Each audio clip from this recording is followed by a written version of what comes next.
Pero si nos vamos al Evangelio de Lucas, Lucas no era judío. Lucas era un sirio de formación griega, era un pagano convertido al cristianismo, que le escribió al mundo de los conversos del paganismo.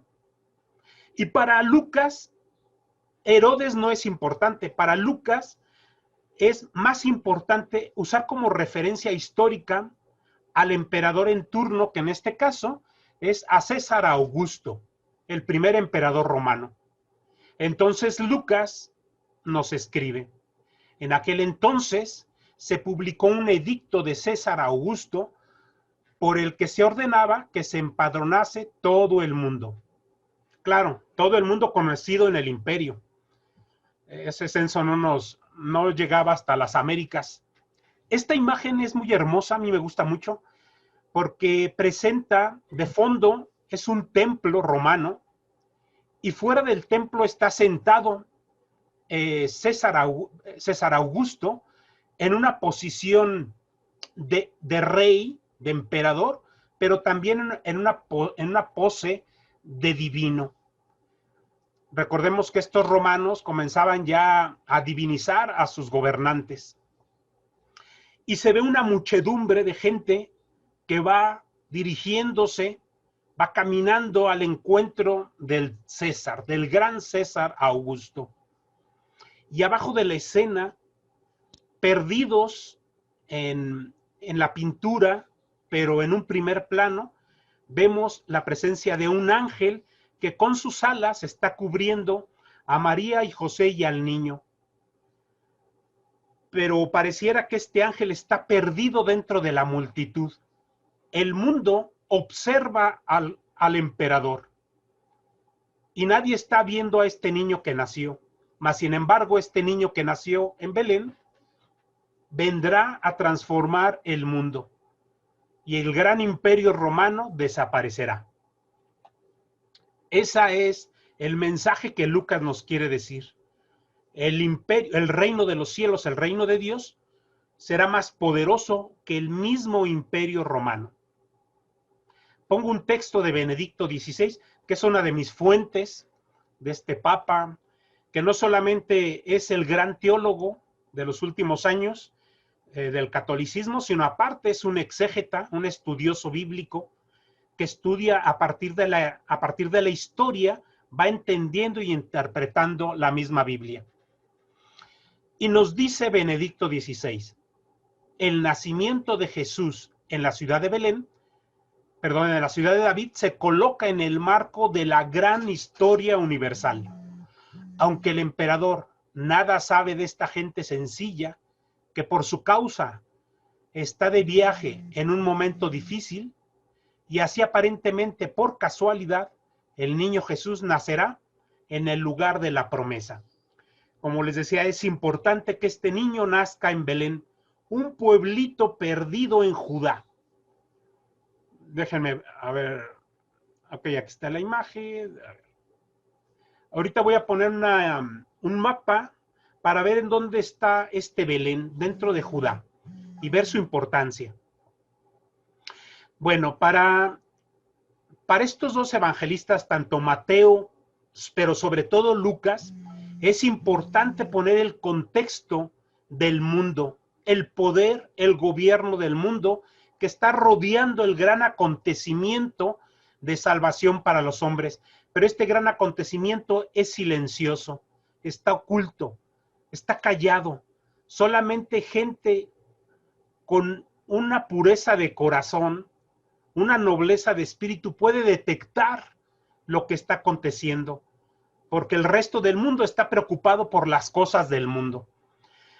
Y para esto agarro un pequeño salmo, el Salmo 45, que a partir de él pues nos va a ayudar un poquito como a meditar este acontecimiento, y es de que en este salmo ya se anuncia un Mesías que gobernará más allá de lo que el mismo imperio romano ha logrado gobernar.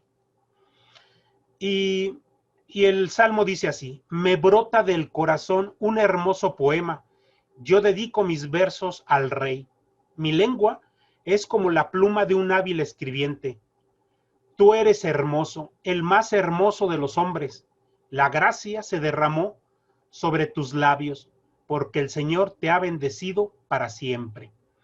El salmista está viendo que llegará un Mesías, un ungido, un rey único, que va a sobredimensionarse sobre todos los demás reyes que han estado en Israel. Y después el mismo salmista aquí en el Salmo 45 ahora lo pinta con su poder. Primero le pone su hermosura y su gracia y después se va a escenas del poder. Y le dice, cíñete guerrero, la espada en la cintura. Habla del poder de este Mesías esperado. Con gloria y majestad avanza triunfante, cabalga en defensa de la verdad y la piedad. Tu mano hace justicia y tu derecha proezas. Tus flechas son punzantes. Se te rinden los pueblos y caen desfallecidos los rivales del rey. Tu trono es eterno, como el de Dios. El cetro de tu realeza es un cetro justiciero. El salmista en este Salmo 45 ya está previendo que vendrá en un tiempo un rey que gobernará sobre todas las naciones, que tendrá un trono eterno como el del mismo Dios. Está prefigurando este salmo que el gobernador que viene gobernará no solamente desde lo humano, sino también desde lo divino. En pocas palabras, lo que nos dice Lucas de este nuevo rey que viene a ocupar un puesto en la humanidad, a desplazar al Imperio Romano, ya estaba prometido y anunciado desde los Salmos, desde el Antiguo Testamento. Muy bien, pues ahora vamos a pasar a tratar de entender este problemita que nos deja la historia de cómo Herodes pudo haber muerto 4 años antes de que naciera el niño. Y este problema pues se lo debemos a Dionisio el Exiguo. Aquí tenemos su imagen.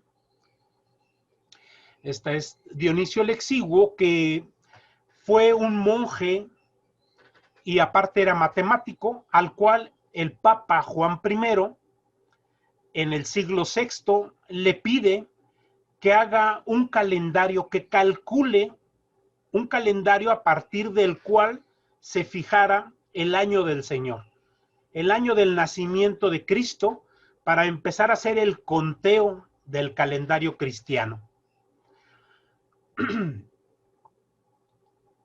Muy bien, y aquí esta es una imagen de los cálculos matemáticos que hace este monje, pero este monje tenía algunos problemas de información.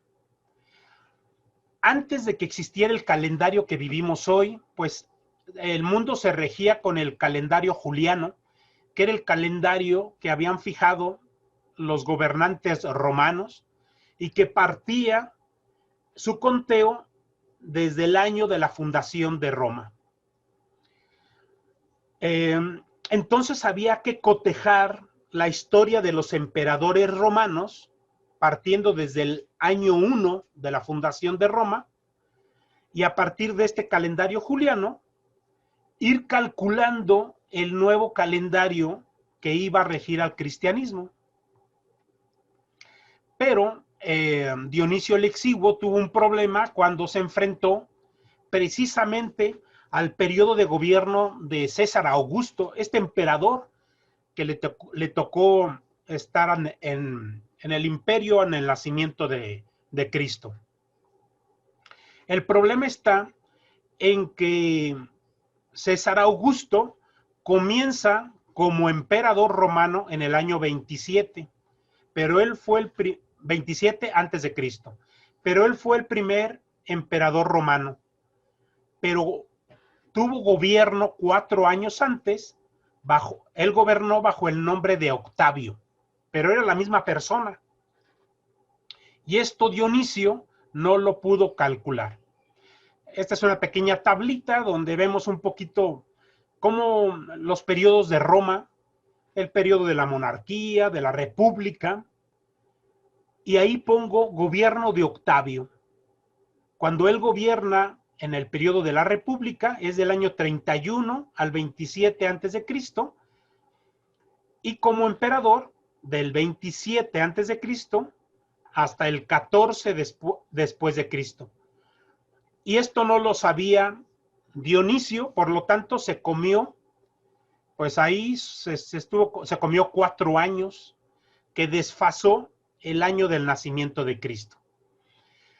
Ya después pongo ahí una serie de emperadores, sigue Tiberio, que es Tiberio, le toca vivir la muerte de Cristo. Después le sigue Calígula, ya una serie de emperadores pues que se desfasan. Está Calígula, Claudio y Nerón.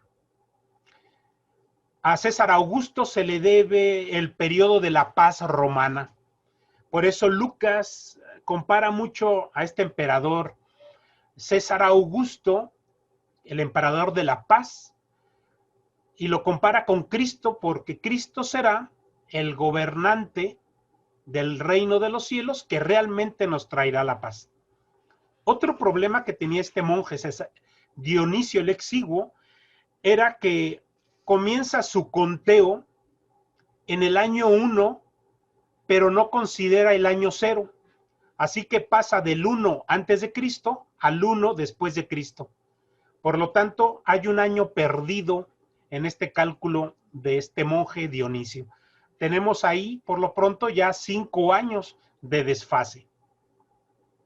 La iglesia hace un cálculo y este cálculo ya está consensado de un más menos. Jesús nace en el 6 o en el 7 antes de Cristo. Bueno, ese es un primer tema. Otro tema es la fijación del día de Navidad, del 25 de diciembre, del 24 al 25 de diciembre. Y había un problema porque en la época de Jesús nadie se registraba en el registro civil, no había documentos de nacimiento, y aparte el nacimiento de Jesús fue el acontecimiento tan misterioso y silencioso del cual pues no muchos tenían memoria. Solamente María, el mismo José, y quizás Jesús porque su mamá le contaba más o menos en qué fecha nació. Así que la iglesia determina fijar el día del nacimiento precisamente en el solsticio de invierno, que era una festividad también romana, era la festividad del dios Sol, el dios Invictus, dios Sol Invictus, que se da precisamente en ese solsticio entre el 21, es más o menos del 21 del diciembre al 24, 25, y todo depende por la inclinación de la Tierra con el Sol, y lo que ocurre es que empiezan a llegar días cada vez más cortos que pareciera que el Sol va muriendo, hasta que de repente en este solsticio pareciera que el Sol cobra vida, como si el Sol resucitara, y esa es la gran fiesta del solsticio de invierno. Los cristianos en el siglo IV deciden tomar también esta festividad como fecha o el día del nacimiento de Cristo, un poquito también para evitar, dentro del mundo de las persecuciones romanas, era para evitar la suspicacia de los romanos paganos. Así que si los cristianos estaban de fiesta, celebrando el día del Sol Invictus, pues a ningún romano pagano le caería de raro que estos personajes tuvieran una fiesta especial. En el Oriente, en las iglesias cristianas de Oriente, determinan el día del nacimiento de Cristo precisamente en la Epifanía. El día de los magos de la Epifanía también lo consideran el día del nacimiento. Las dos iglesias cristianas, tanto de Oriente como de Occidente, tienen que consensar.